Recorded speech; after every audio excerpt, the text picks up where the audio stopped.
오늘은 비만 치료의 패러다임을 바꾼 약물인 위고비에 대해 말해볼까 합니다. 잘 아시는 것처럼 위고비는 뛰어난 비만 치료 약물입니다. 하지만 평생 사용하기에는 비용이나 혹은 부작용이 부담될 수 있습니다. 체중 감량 성공 후 위고비를 중단하면 어떻게 될까?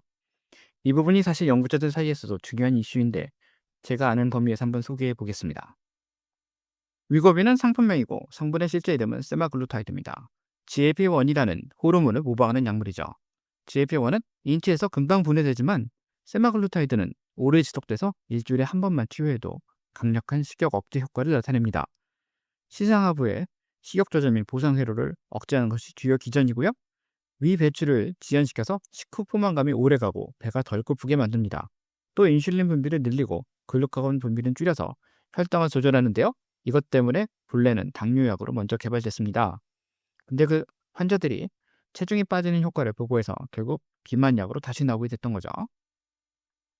한마디로 덜 먹게 만들고 더 오래 배부르게 만들어서 대사를 개선하는 약물이라고 할 수 있습니다. 실제 사용한 분들의 이야기를 들어보면 위고비의 가장 좋은 점은 내적 갈등을 줄여준다는 겁니다.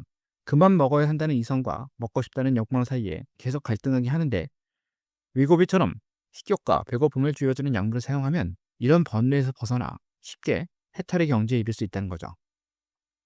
위고비의 효과를 검증한 첫 대규모 임상 연구가 스텝 1입니다. 스텝 1은 비만 또는 과체중인 성인 1961명을 대상으로 세마글루타이드 2.3mg 주 1회 혹은 위약 플라세보를 68주 동안 생활습관 개입과 병행한 대규모 임상 연구입니다. 결과적으로 세마글루타이드 그룹에서는 체중이 14.9%, 약 15.3kg가 빠졌고 위약군은 2.4%, 약 2.6kg 정도 빠져서 생활습관만으로는 뺄 수 없는 엄청난 양의 체중을 감소할 수 있다는 것을 입증했습니다. 따라서 2021년 이 내용이 저널 NEJM에 발표된 이후 세계적인 위고비 열풍을 일으켰습니다.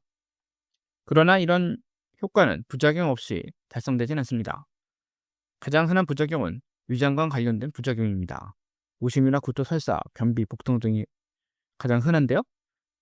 GLP-1, 글루카곤 라이크 펩타이드 1 자체가 본래 우리가 음식을 섭취했을 때 소장에서 분비되는 호르몬입니다. 주된 역할이 방금 음식 들어왔으니까 소화기관은 천천히 움직이고 췌장은 인슐린 내보내라고 신호를 보내는 것이죠. 위고비는 이 호르몬을 강력하게 흉내내기 때문에 소화기관이 계속 작업 중 포만 상태인 것처럼 속게되고 이로 인해 소화기계 부작용이 가장 흔합니다. 또 식욕 감소나 섭취 관련해서 너무 식욕이 감소하면 그것이 본래 의도했던 효과라도 체력 감소나 영양실조가 생길 위험성도 있습니다. 또 급격한 체중 감량과 연관돼서 담석이나 담낭령 발생 가능성이 증가합니다. 따라서 우상복부 통증이나 황달 발열 시 즉시 진료가 필요하고요.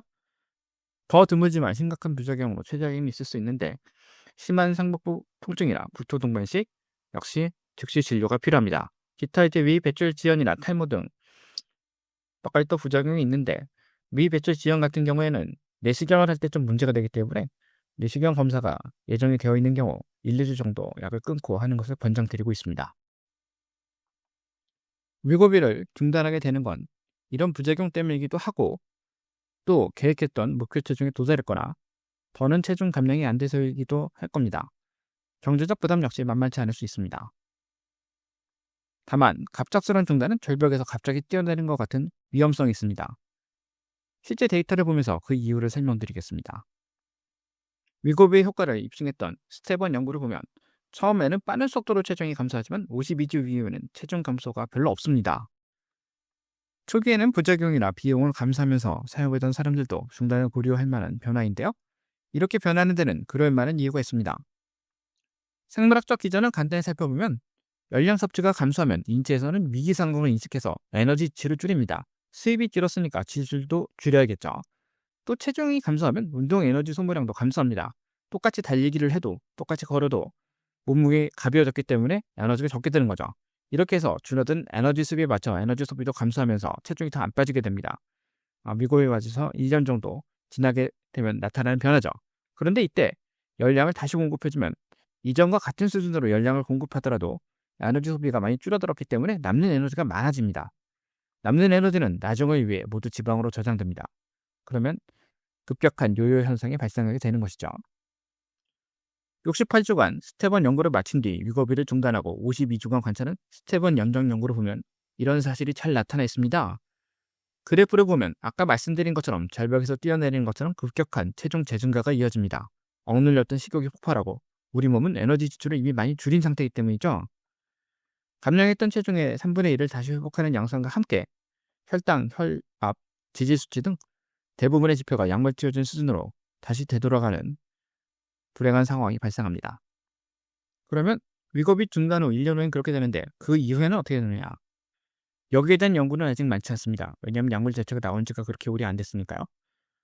최근 케임브리지 대학 연구팀이 관련된 논문을 발표했는데요. 체계적인 문헌 고찰 및 메타 분석 결과입니다. 메타 분석이라는 거는 여러 개의 연구를 묶어가지고 분석을 하는 건데요. 여기서는 6개 연구 3,200명의 참가자의 데이터를 분석했습니다.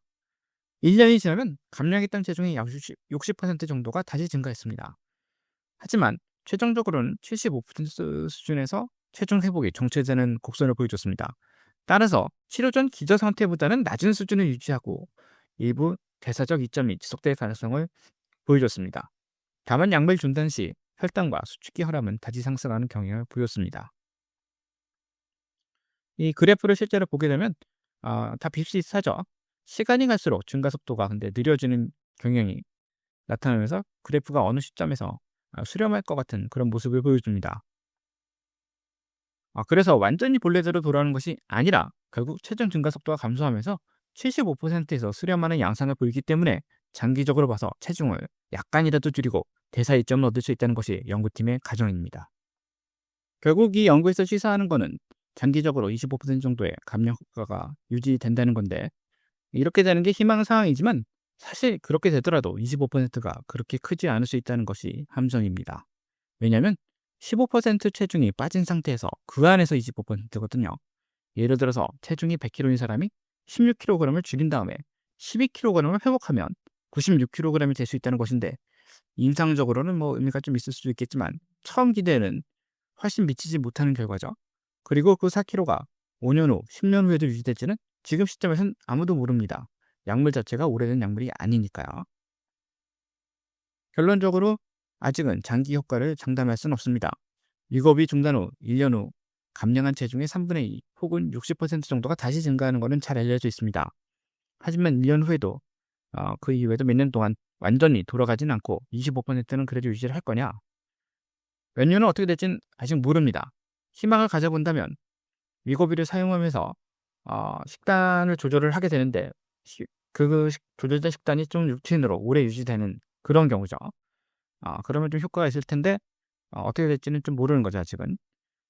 그리고 또 체중 증가 시 한번 체중을 뺐다가 증가 시 근육보다 지방이 더 빠르게 늘어나면서 근감소성 비만의 위험성이 있다는 것도 우리가 주의해야 될 내용입니다. 결국 위고비로 체중을 감량한 후 중단하는 경우 운동 및 식이요법을 통해서 유지를 해야 되는 거고요. 체중 증가 심한 상황이 나면 위고비를 다시 재투여하는 걸 고려를 해야 될 겁니다. 그러면 꼭 끊어야 되느냐? 위고비를 비만 환자에서 얼마나 투여해야 될지 아직 확립된 내용은 없습니다. 결국 비만이 만성질환이고 약물 없이는 조절이 힘든 경우에 당뇨약처럼 장기적으로 투여해야 한다는 의견도 있습니다. 다만 부작용과 비용을 감안하면 모든 비만 환자에서 영원히 투여할 수는 없는 만큼 위고비 투여와 함께 생활 습관을 교정하고 교정된 습관을 루틴으로 만들어서 투여 중단을 준비하는 자세도 필요할 것 같습니다. 건강에 가장 좋은 방법은 결국 건강하게 먹고 운동하는 것입니다. 위고비가 큰 도움을 줄 수는 있겠지만 체중을 건강하게 유지하기 위해서는 나도 노력해야 한다는 것을 잊어서는 안 되겠습니다. 지금까지 경청해 주셔서 감사드리고 다음에 다른 내용으로 다시 뵙겠습니다.